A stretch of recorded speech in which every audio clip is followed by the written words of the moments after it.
ಒಂದು ಓಮಿನಿ ಕಳ್ಸ್ಕೊಡಿದ್ರಲ್ಲ, ಹೌದು ಸರ್, ಒಮ್ಮೆ ಹಾಕಿವಿ. ಮಾಡೋದು ಎಷ್ಟು ಗಾಡಿ? 2011. 2011. ಓನರು?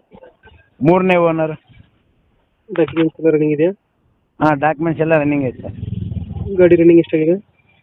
ಗಾಡಿ 1,15,000 ಹಂಗೆ ತಿರುಗಿದೆ ಸರ್ ಅದು. Tyre condition? ಟೈರು ಮುಂದೆ ಒಂದು 80%, ಬ್ಯಾಕ್ ಒಂದು 40% ಐತೆ ಸರ್. ಲೋನ್ ಯಾವ್ದಿಲ್ಲ ಗಾಡಿ ಮೇಲೆ? ಲೋನ್ ಏನಿಲ್ಲ ಸರ್, ಕ್ಯಾಶ್ ಲೋನ್ ಲೋನ್ ಇಲ್ಲ. ಸೀಟಿಂಗ್ ಎಷ್ಟು ಗಾಡಿ ಇದು? ಇದು 5 ಸೀಟರ್ ಸರ್. 5 ಸೀಟರ್ ಗಾಡಿ. ಹ್ಞೂ. ಪೆಟ್ರೋಲ್ ಒಂದೇನಾ, LPG ಫಿಟ್ಟಿಂಗ್ ಇದೆಯಾ? ಪೆಟ್ರೋಲು, LPG ರನ್ನಿಂಗ್ ಐತೆ, ಹ್ಞೂ. ಅಪ್ರಲ್ ಕೂಡ ಐತೆ ಸರ್. ಹ್ಞೂ. ಎಕ್ಸ್ಟ್ರಾ ಫಿಟ್ಟಿಂಗ್ ಏನು ಮಾಡಿಸಿಲ್ಲ ಗಾಡಿಗೆ?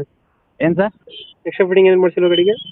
ಎಕ್ಸ್ಟ್ರಾ ಫಿಟ್ಟಿಂಗು ಫೋಗ್ ಲ್ಯಾಂಪ್ ಐತೆ, ಕ್ಯಾರ್ ಐತೆ ಸರ್, ಅಷ್ಟೇ. ಲೊಕೇಶನ್ ಎಲ್ಲಿ ಗಾಡಿ ಇರೋದು? ಬಳ್ಳಾರಿ ಸರ್. ಯಾವುದು? ಬಳ್ಳಾರಿ. ಬಳ್ಳಾರಿ. ಅಲ್ಲಿ ಲೋಕಲಾ? ಹಾಂ, ಲೋಕಲ್ ಸರ್. ಎಷ್ಟು ಹೇಳ್ತೀರಿ ಗಾಡಿ ರೇಟು? ಇದು 1.90 ಹೇಳಕೈತೆ ಸರ್, ನೋಡಿ ಕೊಡೋಣ. ಫೈನಲ್ ಎಷ್ಟು